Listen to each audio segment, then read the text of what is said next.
Amen. Tuloy na na, diba? Every Sunday na tayo ay nandito, tuloy nga na tayo ay nasasabi na magsama-sama sa pagpupuri natin sa ating Panginoon. At syempre, hindi tayo nawawalan, diba, ng dahilan para hindi tayo magpuri at magpasalamat sa Kanya. Amen? Amen. Dahil nasa araw-araw na ginagawa ng Panginoon, tuloy nga po na nararanasan natin ang Kanyang kabutihan. Amen? Sige po. Isa pa po malakas na palakpak para sa ating Panginoon. Hallelujah. Yes, Lord. Amen. Tuloy ka sa amin dito sa ating aawitin, di ba? Higit pa sa lahat ng ating iniisip ang kayang gawin ng ating Panginoon. Naniniwala ba tayo doon? Amen. At tunay nga na walang imposible sa ating Panginoon. Sige po, tayo pong lahat ay ihanda ang ating mga sarili at tunay nga na wala tayong ipapaparangalan, ipapasalamatan, pupurihin, kundi ang ating buhay na Diyos. Hallelujah. Amen. Basahin po natin ang ating verse ngayong umaga nito. Sabi po sa Efeso chapter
Hallelujah. Nararapat ka sa papuri. Ikaw lamang po ang nararapat sa aming pagsamba, Panginoon, ngayong umagang ito.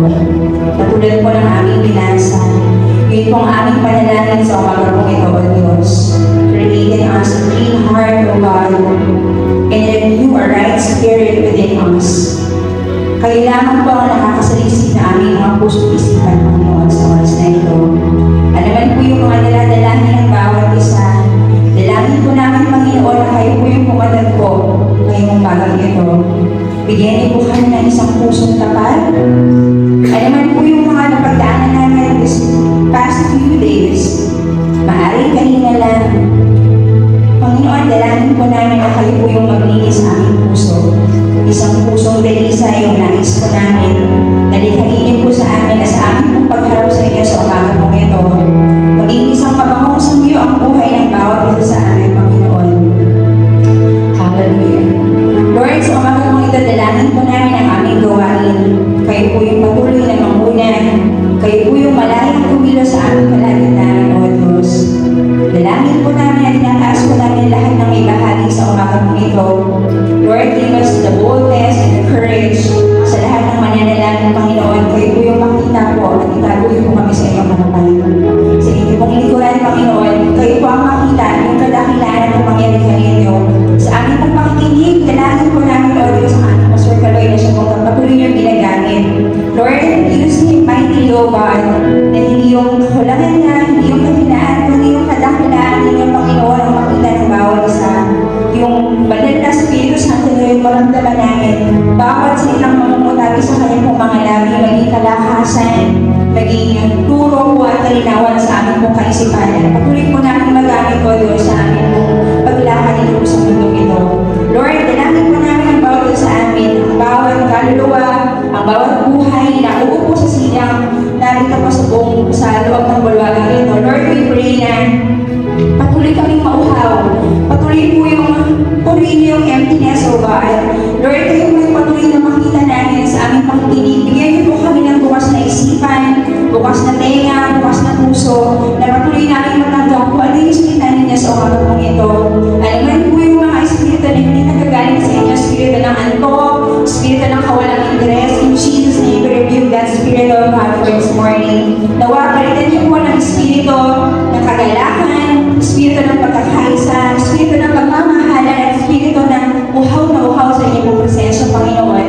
Maraming salamat po, Panginoon, sa buong celebration namin sa umagang ito. Tuloy na wala kaming ibang nais may taas, wala kaming ibang nais malugod, kundi kayo lamang, Panginoon.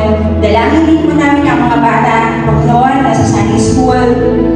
Tunay nga na ano man yung mga napapakinggan nila, Lord, we pray na maging isang matabang lupa ang kanilang mga puso na sa kanilang paglaki, dala-dala nila kung ano natutunan nila sa Sunday School. And Lord, we also pray for our Sunday School teachers. Lord, continue to give them wisdom and knowledge, O God, na lagi kong maituro ng tama and truthfully yung mga salita sa mga batang ito. Maraming salamat, O Diyos, sa buhay ng bawat isa sa amin narito sa umagang ito. Tunay na kayo po yung nais namin papurihan, kayo po yung nais namin padakila. At ngayon pa lang, O Diyos, we are claiming the victory, O God, in this celebration. Maraming salamat, Panginoon, sa kapunuan, sa patuloy na kagalakan, sa patuloy na kapayapaan, Panginoon, ay binigay niyo sa bawat isa